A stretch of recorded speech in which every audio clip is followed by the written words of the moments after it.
त्रेता युग के उस भयानक संग्राम में जब रावण की हार लगभग तय लगने लगी थी, तब उसने अपने सबसे बलशाली भाई कुंभकर्ण को स्मरण किया। कुंभकर्ण कोई साधारण योद्धा नहीं था, वह मानो स्वयं मृत्यु का ही दूसरा स्वरूप था। कहा जाता है कि कुंभकर्ण को ब्रह्मा जी से एक अनोखा वरदान प्राप्त हुआ था। असल में वह वरदान में इंद्रासन मांगने वाला था, लेकिन देवराज इंद्र की चाल के कारण देवी सरस्वती उसकी जीभ पर बैठ गई और इंद्रासन की जगह उसके मुख से निद्रासन निकल गया। ब्रह्मा जी ने उसे वरदान दे दिया कि वह 6 महीने तक सोएगा और केवल 1 दिन के लिए जागेगा। जब लंका पर भारी संकट आ पड़ा और रावण को कोई उपाय नहीं सूझा, तब उसने राक्षसों को आदेश दिया कि किसी भी तरह कुंभकर्ण को जगाया जाए। हजारों ढोल और नगाड़े बजाए गए, उसके कानों के पास नुकीले शस्त्र चुभोए गए, लेकिन वह टस से मस नहीं हुआ। तभी एक चतुर सेनापति ने स्वादिष्ट और सुगंधित भोजन मंगवाया। जैसे ही खाने की खुशबू उसके नथुनों में गई, उस विशाल शरीर में हलचल होने लगी। कुंभकर्ण जागते ही सारा भोजन पल भर में निगल गया और फिर गुस्से से गरजते हुए बोला, किसने मेरी नींद भंग की है? सेनापति विरूपाक्ष ने उसे सारी स्थिति समझाई। कुंभकर्ण तुरंत रावण के पास पहुंचा, प्रणाम किया और बोला, भैया आज मेरी क्या सेवा है? रावण ने भारी स्वर में कहा,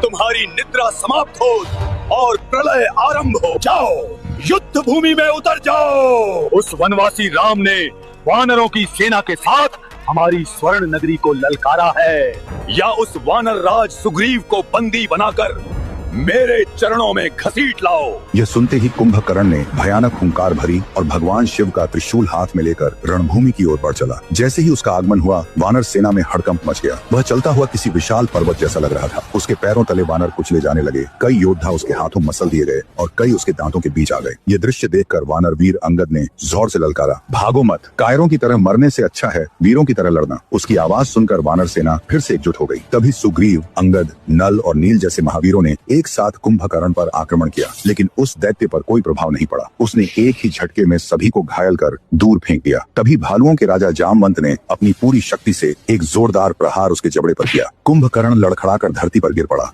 लेकिन अगले ही क्षण घायल सिंह की तरह फिर उठ खड़ा हुआ। कोई भी योद्धा उसके सामने टिक नहीं पा रहा था। उसी समय सिंह की गर्जना के साथ पवन पुत्र हनुमान युद्ध भूमि में आए। उनका शरीर मानो स्वर्ण पर्वत की तरह चमक रहा था। हाथ में विशाल गदा थी और नेत्रों में प्रलय की अग्नि। हनुमान जी ने ललकारते हुए कहा, अरे अहंकारी कुंभकर्ण, ये वानरों के पीछे छिपकर अपनी शक्ति दिखा रहा। यदि साहस है तो मुझसे युद्ध कर। कुंभकर्ण ने घमंड से हंसते हुए कहा, हनुमान आज तुम्हारा अंत निश्चित है। यह कहते हुए उसने मंत्रों से साधा हुआ शूलास्त्र उठाया और हनुमान जी की ओर फेंक दिया। वह अस्त्र आकाश को चीरता हुआ भयंकर गर्जना के साथ उनकी ओर बढ़ा। तभी हनुमान जी ने अपनी गदा को घुमाया, जिससे परिघास्त्र प्रकट हुआ। दोनों अस्त्रों के टकराते ही आकाश में चिंगारियां फैल गईं और शूलास्त्र नष्ट हो गया। अब शुरू हुआ 2 महाशक्तियों का ऐसा युद्ध जिसे देखकर देवता भी भयभीत हो उठे। कुंभकर्ण ने अपनी मायावी शक्ति से अग्नास्त्र का आवाहन किया और आग के विशाल गोले हनुमान जी पर बरसाने लगा। पूरा रण क्षेत्र आग की लपटों से जल उठता है, लेकिन हनुमान जी तो पवन पुत्र थे। जैसे ही अग्नि का प्रकोप बढ़ा, उन्होंने तुरंत वायव्यास्त्र का प्रयोग किया। पल भर में एक भयानक बवंडर